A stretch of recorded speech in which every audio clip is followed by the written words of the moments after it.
Bismillahirrahmanirrahim. Assalamualaikum warahmatullahi wabarakatuh. Alhamdulillah kita masih diberikan kita semua masih diberikan kesehatan dan kesempatan sehingga pada hari ini kita bisa menghadiri acara penyuluhan pada hari ini. Sebelumnya saya juga ingin berterima kasih kepada ibu-ibu atau kakak remaja yang telah menyempatkan waktunya untuk hadir ya.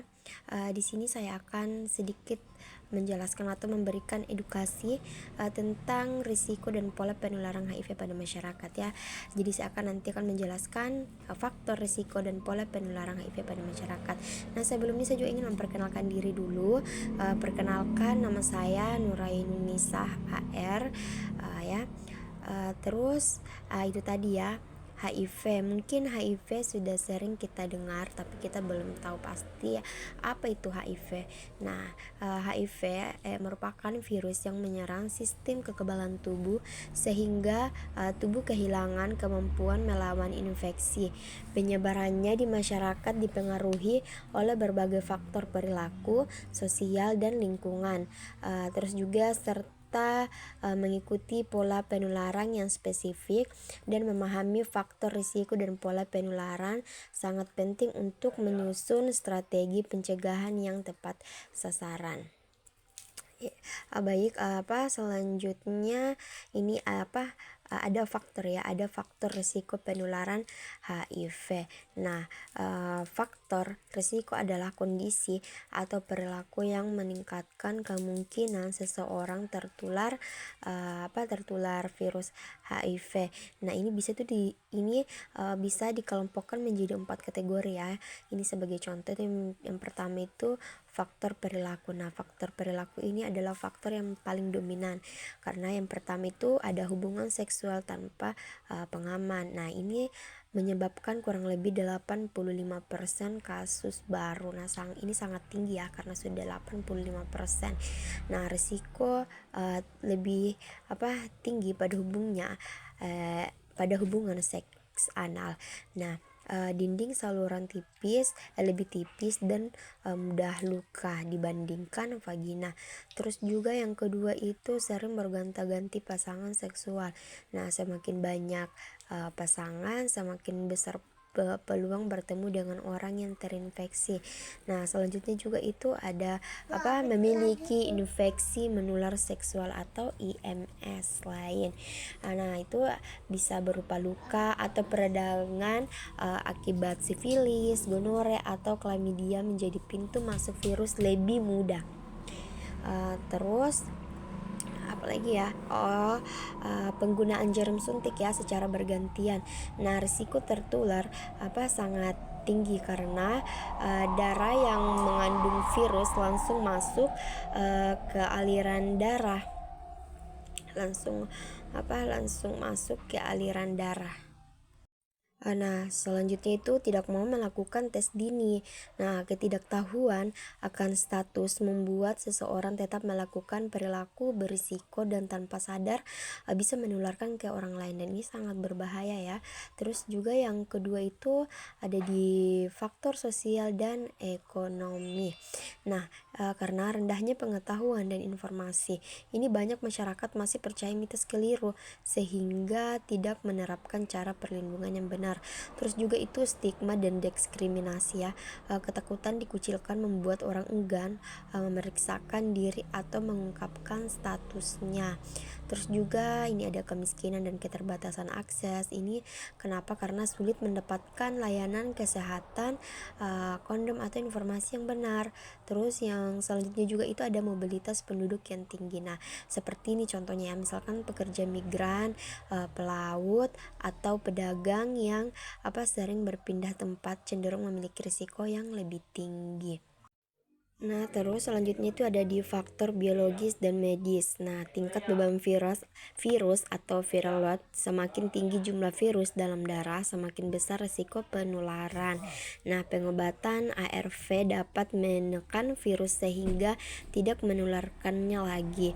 Nah, terus juga itu kondisi luka terbuka. Nah, kontak cairan tubuh penderita dengan luka atau selaput lendir yang lecet memudahkan masuknya virus ya. Terus juga itu ada kehamilan. Nah, di kehamilan ini atau ibu yang terinfeksi tanpa pengobatan berisiko menularkan ke janin atau bayinya. Terus juga selanjutnya ada di kelompok populasi berisiko tinggi. Nah, ini ya berdasarkan ini ada data yang saya sudah lihat. Nah, berdasarkan data Kemenkes RI 2025, kelompok yang paling sering terinfeksi adalah laki-laki. Ini yang pertama ya, ini contoh laki-laki yang berhubungan seks dengan laki-laki ya, itu LSL. Terus juga yang kedua pengguna narkoba suntik. Terus yang ketiga pekerja seks dan pelanggannya. Terus pasangan dari orang yang hidup dengan HIV. Nah, selanjutnya itu ada waria dan kelompok masyarakat terpinggirkan lainnya. Ya, terus juga ada pun pola penularan HIV. Ini HIV dapat menular melalui pertukaran cairan tubuh tertentu yang mengandung virus dalam jumlah cukup, yaitu seperti darah, air mani, cairan vagina, cairan rektum, dan air susu ibu. Nah, jalur utama penularan itu yang pertama ya, yang paling banyak terjadi yaitu melalui hubungan seksual, karena merupakan jalur paling banyak terjadi sekitar 80-85% kasus. Terus juga yang kedua terjadi pada hubungan seks vagina, anal maupun oral tanpa menggunakan pengaman seperti contohnya kondom. Terus juga yang kedua melalui darah dan produk darah. Nah, karena berbagi pakai jarum suntik ya, contohnya seperti alat tato juga atau tindik yang tidak disterilkan. Terus juga di transfusi darah yang belum melalui pemeriksaan screening. Terus juga kontak langsung dengan darah penderita pada luka terbuka. Terus juga yang ketiga itu ada dari ibu ke anak atau penularan vertikal. Nah, ini terjadi saat kehamilan, proses persalinan, atau saat menyusui. Terus juga ini dapat dicegah hingga 95% jika ibu mendapatkan pengobatan ARV sejak awal kehamilan. Terus nah, ini cara penularan yang salah ya. Ini tidak terjadi. HIV tidak menular melalui aktivitas sehari-hari seperti berjabat tangan, terus berpelukan atau bersentuhan kulit biasa. Terus juga makan dan minum bersama, menggunakan alat makan bersama, terus gigitan nyamuk atau serangga lain, udara, bersin, batuk atau air liur. Terus juga menggunakan toilet umum, kolam renang atau pakaian bebas ya. Terus di sini ada saya akan apa menjelaskan juga tentang ini tren pola penularan terkini di Indonesia. Nah, berdasarkan data ya. Data yang sudah saya lihat itu pada tahun 2024-2025, ini data tahun 2024 sampai 2025 terjadi pergeseran pola. Nah, dari kelompok berisiko khusus mulai menyebar ke populasi umum. Terus kasus baru terbanyak ditemukan pada usia 20 sampai 49 tahun. Ini adalah usia produktif. Nah, terus juga provinsi dengan angka kasus tertinggi ya. Ini contoh ya. Ini contoh misalkan seperti di Jakarta atau Papua dan Bali, itu sangat banyak sekali kasus ya, bahkan jadi angka kasus tertinggi. Jadi kalau bisa di daerah kita ini kita bisa saling menegur ya, untuk kebaikan kita, demi untuk mengurangi angka kasusnya ya. Terus juga penularan melalui hubungan heteroseksual ini mulai meningkat jumlahnya dibanding tahun-tahun sebelumnya. Nah, selanjutnya ini saya akan menjelaskan juga tentang upaya pencegahan. Nah, ini adalah upaya pencegahannya. Nah, berdasarkan pemahaman faktor risiko dan pola penularan, pencegahan dapat dilakukan dengan cara yang pertama, kita bisa menggunakan kondom secara konsisten dan benar saat berhubungan seksual ya. Nah, terus juga tidak berbagi pakai jarum suntik atau alat tindik.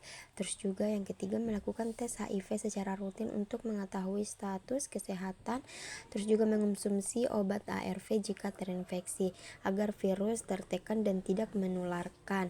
Nah, terus menerapkan program pencegahan penularan dari ibu ke anak. Terus juga menghilangkan stigma agar masyarakat berani mencari informasi dan layanan. Nah, itu ya upaya-upaya pencegahan yang bisa kita lakukan.